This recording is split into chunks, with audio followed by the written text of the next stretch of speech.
This is the 5th video in my Create Your YouTube Channel series. So number 1, we created our channel.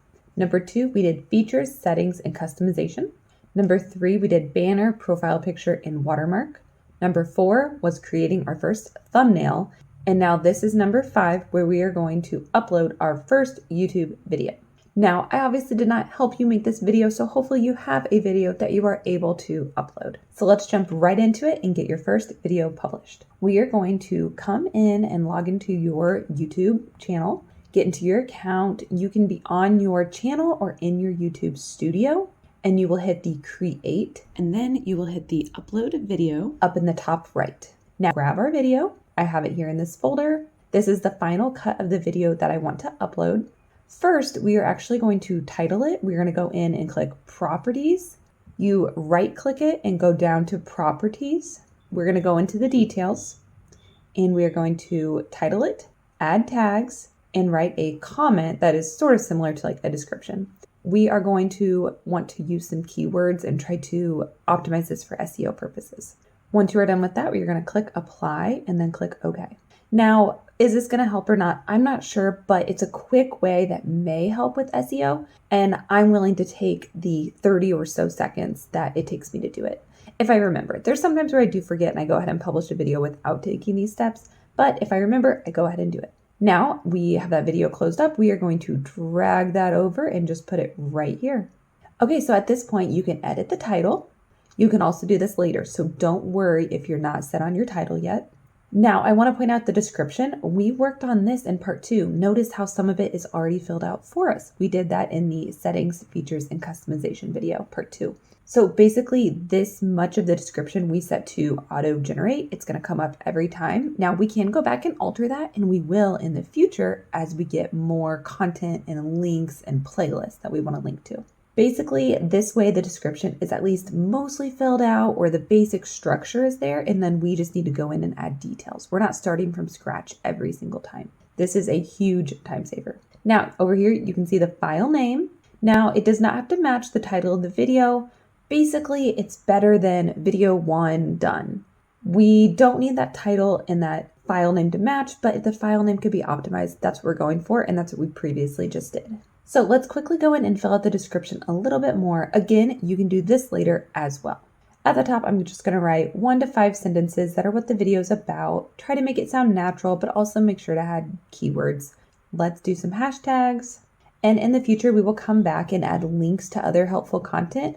I'm going to go ahead and leave this here, even though I'm not putting any links, because I'm about to publish my first 7 or so videos 7 days in a row. So literally tomorrow, I'll post that second video link here once that second video goes live. So I'll be coming back soon to fill this out. Oh my goodness, my About Me section has some spelling errors that I will need to go back and fix. I do recommend when you are setting up your description, please take your time and make it a good description because it's going to be on all your videos. And going back and editing all your descriptions later would be a ton of work. So let's make it good from the start. I was rushed on this day. Nap time is only so long and I was trying to bust out that video for you. Okay, now here's where we're going to add that thumbnail that we previously made in part 4. Again, if you want to go back and check that out, check out the description. I did end up going back and improving this thumbnail. So if you are on my channel looking for it, you probably will not see it. Month 1 for my mommy channel looks slightly different, a little bit nicer. I will also go back and clean up the description. I advise you to look at other big YouTubers, check out their descriptions, how they format it, how they lay it out, get ideas from them and inspiration on just how they make their descriptions look good and how they get you to click those links. Now, I want to put this video in a playlist, but first we need to make a playlist. So we're going to click here, let's create a playlist, click new playlist, give it a title. We're going to call it Monthly Progress Mommy Channel. I'm probably going to go back and change this as well, but the point is that these are my monthly reports for my mommy channel, and that is my first YouTube channel that I did create. I'm wanting to track the stats here on my YouTube channel. We are going to write a description for the playlist. Nothing crazy here, just a simple description. And I want it to be a public playlist. This is for everyone to see. And then I'll just leave the other stuff like the date published, like newest. You can alter your playlist. For now, we only have 1 video in it, so I'm not going to worry about that too much right now. And go ahead and click create. Now back to the video. We're going to select that playlist, make sure it's on there, And playlists are super helpful. Again, I will talk about them more in a future video, but they're a good thing to do and do it now versus later when you have 100 videos and you're trying to organize them. So let's continue down. I'm going to click like, no, it is not for kids. There was no AI in this video.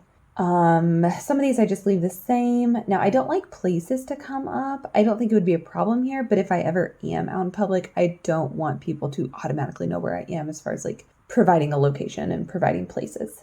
Tags, we already created these tags again in part 2 with that settings and customizations. Now, what we can do is remove some of these. I think it's easier to hit a bunch of X's real quick. So whatever tags don't apply to this video, X them out, and then let's add some tags that are more specific to this video. And you don't have to worry about double like inputting tags, because if you already typed one and you retype it, it will only be in there once. It like won't accept it. So just throw them out there real quick. Don't read through all your tags and make sure you're not doubling up. It will handle that for you. Okay, we're gonna call that good. English is my language. I speak it, I write it. That is what my videos are always gonna be in. I don't do anything there. I will leave these both checked for now. I'm not always sure how I feel about allowing the remixing. I don't necessarily want people to touch my content, but some of the big guys say to leave it. I don't know. It's debatable. Do your own research. I typically will put my videos in the how-to and style category. If you have a more specific category that you fit into, please do that. Now the comment settings we did in part 2 as well, so I'm very happy with how the comments are set up. We're gonna go ahead and hit next. I'm not gonna touch any of these. Hit next. Okay, it says no issues were found. We're gonna hit next. Now, I like to schedule, so this is gonna be the date and time that this video is scheduled to go live. Now, I do just wanna remind you that we can go back and change basically all of these things. Just don't make your video go live until you're ready. You can't unmake it go live. You can delete it and you can hide it, but as far as like when you schedule it, that date, it is gonna go live. And then the actual content of the video, we can't change that per se. You can tweak it a little, but for the most part, you can't. But the description, the title, the tags, we can fix that again later. So do not panic. Go ahead and hit schedule. Now, if any part of that felt overwhelming, please go back and check out the videos 1 through 4, and that will help you get to where we are now at part 5. Now let's take a look on my dashboard. Hit content, and this is a full-length video. It's not a short, so we're gonna hit video. Now you can see here the length of the video, the title, the visibility as far as like when it is scheduled and that it's going to be public. Now here's analytics. We don't have any yet because this video is not live. Once it does go live, you can look at your analytics here. YouTube is an amazing platform as far as the analytics they provide. Now let's go back and hit this little arrow in the top left. That's going to take us back to where we were, back to content. Now let's hit this little pencil symbol. Oops, sorry. YouTube is trying to help me and provide tips. They think I'm a newbie and just trying to help me out. Hit this pencil to go in and edit things. Again, like the title, description, the schedule date, the tags, anything you want to mess with. Now, something I will do in the future is come over here and hit the end screens. Once I get more videos, I will place them here. So this is video or month 1. Once month 2 is live, I will link month 2 here to go straight to it. You can do videos, you can do playlists, and you can also like do the little profile picture, and that is your subscribe. I think end screens can be a really important feature, and I definitely like to include them. Now we need to click save. That is how you publish your first YouTube video. Okay, if you are feeling lost, go back, check out the whole playlist starting at the beginning, and subscribe if you found this content helpful.